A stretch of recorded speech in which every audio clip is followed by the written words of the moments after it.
Welcome to another episode of the House Huddle Podcast. Here are your hosts, Rob Schwartz and Justin Onayemi, two Bears fans who decided talking into a microphone was better than shouting at their television. Welcome in, House Huddlers. Huddle up. Justin Onayemi, Rob Schwartz, back again for episode 47. Wow, they're racking up, man. They are almost at 50. Jeez. You have to have like a special... It's like middle age. Special anniversary segment or something. Well, we already know what the episode will be named after. Mike Singletary? You mean the player. I was not going player. We struggled with 47. Yes. Because initially I thought it was Adam Archuleta, but turns out he wore 20. Number 20. Did we? So if we did this, would it have been Thomas Jones? Was he 20? Yeah, he was 20. Yeah.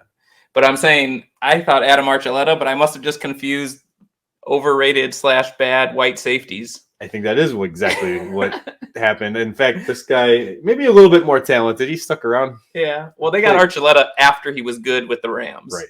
Right. But Chris Conte. Yeah. Good old Chris Conte. Some of these episodes won't really stick with who we name it after. But no, not at all. If you guys have a better number 47, by all means. Yeah, throw it out there. Maybe there's like some UDFA, like training camp guy that like everyone fell in love with that I'm not remembering. Well, looking forward, I'm pretty excited about 49. Yeah. Because I think they're going to give it to one of the new guys, right?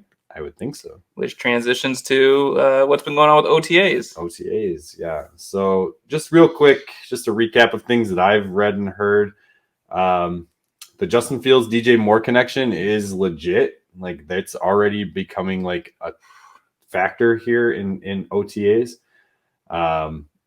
As far as I know, Fields has been pretty decent in all of the practices, but one was a pretty rough one. I unfortunately, don't get to go see it, so I can't speak to it myself. I just have to go by what I hear and read.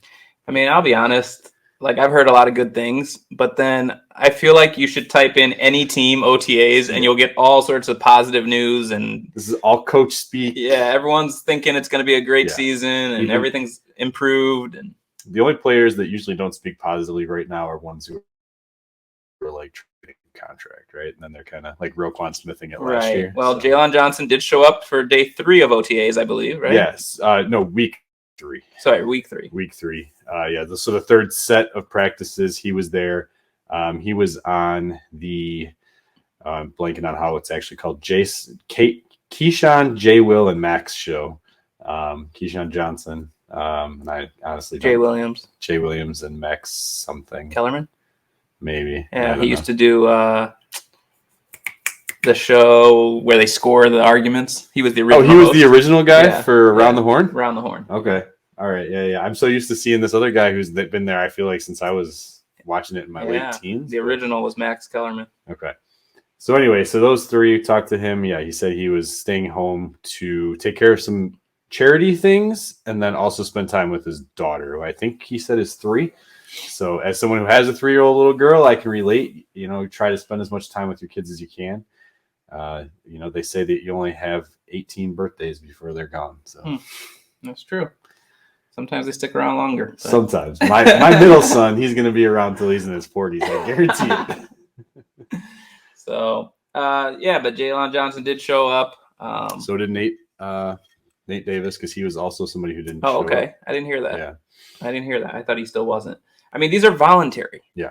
And so then when people don't come, they made that choice, but then they act like it's not voluntary. Jalen Johnson, he was here last year, so the system's not changing, right? You would think, though, coming in as a new offensive guard, maybe you'd want to be there, but at the same time, like, he's been in the league long enough. His assignment's going to be pretty similar to what he had in Tennessee. So it doesn't matter yet. Let's see what they have moving forward.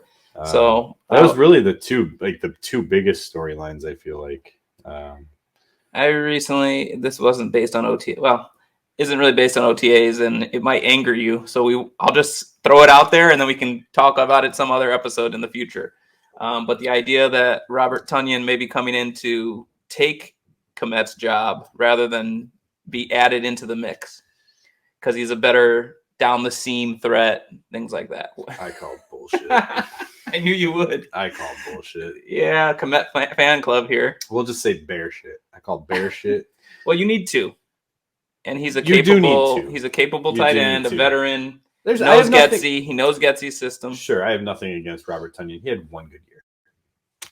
One good year. Kmet's had half of one good year. That one good year was not really any better than what Kmet's was last year. So Yeah. Well, I mean, when you say DJ Moore is looking good with Fields, what excites me is that every guy after him now should have an easier assignment. exactly.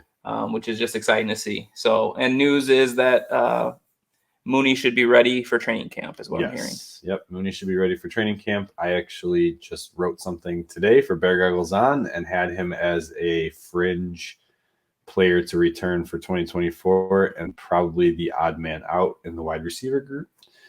To not return. To not return. Okay. I think Chase Claypool is going to have the upper hand. He's younger. And they don't have someone that fits the same mold at this point. So you got Tyler Scott that they just drafted, who's very similar to a Darnell Mooney. And will be cheaper. Yes, exactly. So, and if he balls out, obviously you're going to try to keep him. Right. Right. But I don't see it. We'll see. The other one, real quick, other one that I read about is Tremaine Edmonds has been a beast in training. That's my number 49. Yeah, there we go. Yeah, he's just been unbelievable. Takeaways just all over the field. I think people are going to realize Roquan Smith being gone isn't as big of a deal as it needs to be. We've talked many times about like the running back position, but they kind of said the same thing for linebacker, but you're going to get a guy here who can go sideline to sideline. And I'm hearing, and he's so big too. Yeah. But also the leadership. They said he's coming in and he's really taking some lead on that defense. Offensive line, Lucas Patrick taking some snaps at center. Yeah, I did. Yeah, that's right. Lucas Patrick taking So I said back before in a previous episode, whether it's Whitehair, whether it's Patrick, it's hopefully somebody that earned it. Yeah. And will slide in nicely. And then one other quirky thing is you had many times on this show, we've mentioned centers with bad snaps, whether that's Mustafa, whether it's thinking back to Whitehair when he was playing center. But Whitehair is doing this snap out of the shotgun that they do in college where the ball's upright. I forget what it's called. Oh, yeah. I know what you're talking about. Yeah. But apparently Fields is cool with it. Like it comes in nicely and he can handle the snap. So hopefully we're not seeing too many crazy If I snap recall, situations. it's how he snapped it when he was center before. Okay. Yeah. All right. Yeah. So, yeah, that's our OTA news. Mandatory camp. Not that it matters because everyone was there anyway to end the last weeks. Oh, which, by the way, Jalen Johnson was also following along like with Zoom calls and stuff. It wasn't like he was just completely MIA. But, yeah, so mandatory camp starts Tuesday. So all right. Maybe we'll have some more news. Maybe we'll have a defensive end. Maybe. Oh, my gosh. A few of them are off the board now. Frank Clark's gone, and so is Leonard Floyd. So, and Ngakwe wants to go to a contender. Little does he know the Bears are a contender. That's right. Well, if no one signs him, you give him the prove-it deal. Yeah. 1 year, he balls out, and maybe the Bears are good, and he goes, oh, I can stay here. Right. So, all right, I'm going to give the floor here to Justin. This is going to be a special This Just In episode, and I have no idea what's coming. I have no notes. No notes. I have lots of notes. No preparation. Actually, I should have told you should write some stuff down, but I can just review numbers if you need me to. Okay, maybe I'll pull my notes out on my phone if you want to do that. And I'll show everyone. I mean, that they're hopefully not for the notes. viewers and listeners, I'm going to try. I mean, a lot of numbers are going to be coming out your way, but we'll try to keep it simplistic if it can be. Okay. So on This Just In, I don't know if it was the very first This Just In when I did the. Just proving there's no notes. I can't see. Can't see it. It's I don't know. glaring. I mean, there's just nothing there. It's so empty. Like if I think people believe us. Can't see I think people believe us. So I think it was the very first This Just In where I took player A and player B and kind of did a statistical analysis. It was fun. And it turns out it was Justin Fields' first 2 years averaged against Josh Allen's first 2 years. Yeah. So I have something similar for you. I have a player A, a player B, and because I was bored, I actually also have a player C. But I'm first going to go with players A and player B and kind of compare them, get your opinion on those players, and maybe guesses as to who they are. And then at the very end, I'm going to also throw in a player C. All right. So for the viewers and listeners, and particularly, you probably know him by name, but some guy called you out for cherry picking statistics. I am taking statistics from last season, week 7 through week 18. And I will explain at the end why I chose that range of time. Right. Okay. So if I recall, was that the New England game? Or was week 7 Washington? Week 7 was New England. Okay. So we have a player A and a player B. I will not yet bring in player C. I can tell you what each of these players did every week. But first, let me maybe just go over the big picture of what they did the remainder of the season. Okay. So these are running backs, and they're on different teams. Week 7 through week 18, both of the teams they were on had their bye week. So equal number of games, and both these players played in all the games between week 7 and week 18 with a bye. Okay. So it's an equal number of games. All right. So player A had some big games, had some not great games. And when it was all said and done, over that, sorry, I got to count these out. 1, 2, 3, 4, 5, 6, 7, 8, 9, 10, 11, 12 weeks minus the bye. So over the 11 games, player A had 192 carries, 876 yards, 5 touchdowns. And as a receiver, because this is a running back, he also caught out of the backfield. He had 20 catches on 26 targets for 188 yards and an additional touchdown. So if you just look at overall touches, 212 touches for 1,064 yards and 6 touchdowns. That's player A. Okay, I think I got all of it. You got all of it? I think so. I tried to go slow, but then wait, why is it talking? It's texting my speech. All right, so that's player A. 11 games. You want me to go over them again? Nah. No, I got them. So as a running back, remember player A had 192 carries. What makes this comparison really awesome is player B had 191 carries. Almost, I mean, that's as close as you can get, I would say, over an 11-game span. 1 fewer carry for player B. And would you believe it if I told you he had 1 more yard? So their rushing statistics were nearly identical. So let me remind you, player A had 192 carries for 876 yards. Player B, 191 carries for 877 yards. Okay. Also had 5 touchdowns. So identical pretty much from a rushing perspective. Now, player B only had 5 receptions on 9 targets for 26 yards and 0 touchdowns. So not as much of a receiving threat. His totals come out to 196 touches for 903 yards and 5 touchdowns. Okay. Rushing wise, these two players were identical. Player A had a slightly, more than slight, advantage as a receiver out of the backfield. So thoughts at this point? Who might we be talking about? How do you like the two players? Oh, and one more thing. Because I'm throwing so many numbers out there, I did a little bit of math for you. Player A, the 192 carries for 876 yards was a 4.6 per carry average.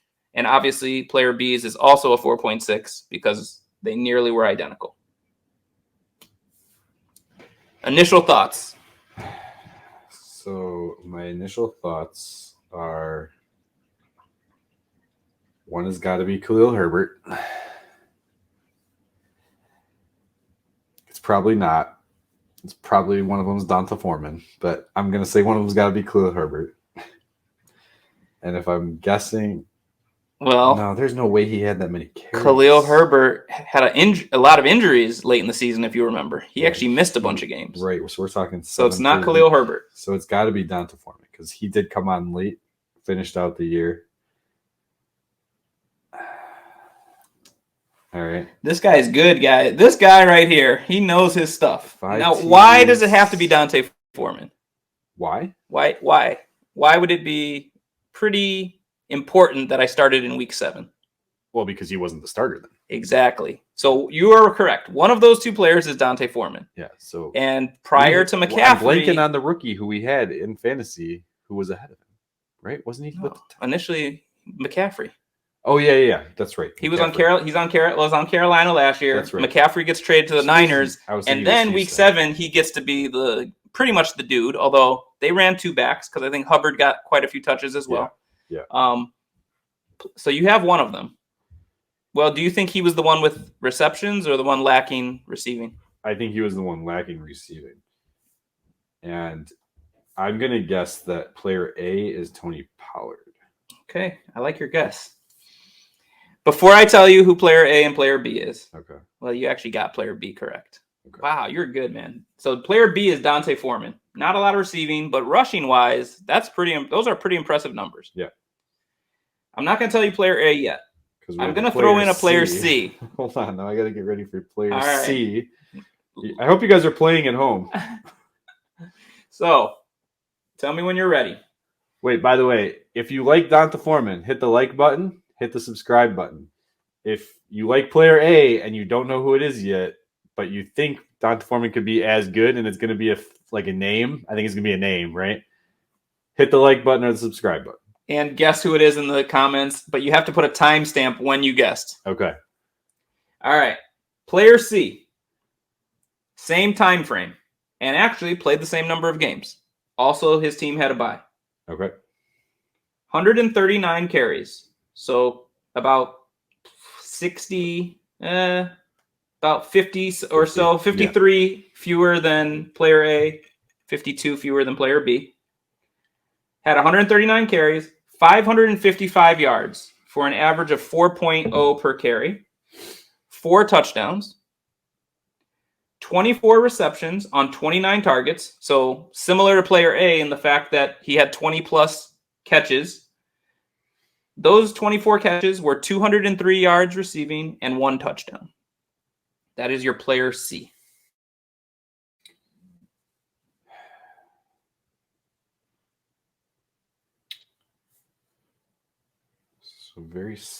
So as good of a receiver as player A. Okay. But slightly worse as a running back. I'd say more than slightly, to be honest. Yeah, 4.0 is a pretty low average, and not being able to, or not either not being able to have more carries, or the team didn't utilize that player in that way. Right.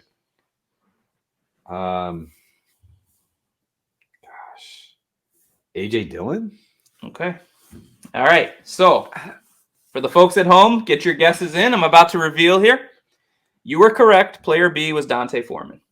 That's why I started in week 7. So it's a lot easier to pick, though, from the running backs at the Chicago Bears roster, knowing it's the Chicago Bears roster had to be one of them, versus... Why would I be bringing up 3 guys that none of who are Bears? And trying to pick... So why did I add a player C? Player C is David Montgomery. Damn it, I didn't think of that. So, you and we both really liked David Montgomery. We said at the right price, bring him back. Yeah. But we also were realistic in saying his better days might be behind him. Yeah. He gets the tough yards, but he's not going to break big runs necessarily. Player C is Montgomery. I wanted this to show like what you're missing, what left, and what's coming in. Okay.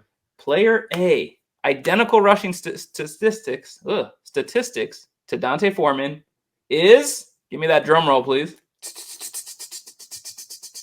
Nick Chubb. Nick Chubb. Wow. What are your thoughts? I mean, I'm a pretty big Nick Chubb fan. I target him almost every year in fantasy, right? I think he goes a little bit under the radar every year and still just dominates. He's a stellar running back. If he's not getting the yards on the ground, he's making up for it in the air and helping your fantasy team. So I do have to say one thing. And for those people who think this was cherry picked, I explained why I started in week 7 and went through 18. You can't compare the first. However, let me tell you what Nick Chubb did in weeks 1 through 6, though. Okay. He had 110 carries for 649 yards, Whew. a 5.9 average. Yeah. 7 touchdowns rushing, and he had 7 catches on 10 targets for 61 yards, no touchdowns. So that comes out to 117 touches for 710 yards and 7 touchdowns. So his 1 through 6 did happen to be, I'd say, considerably better than his 7 through 18. Yeah.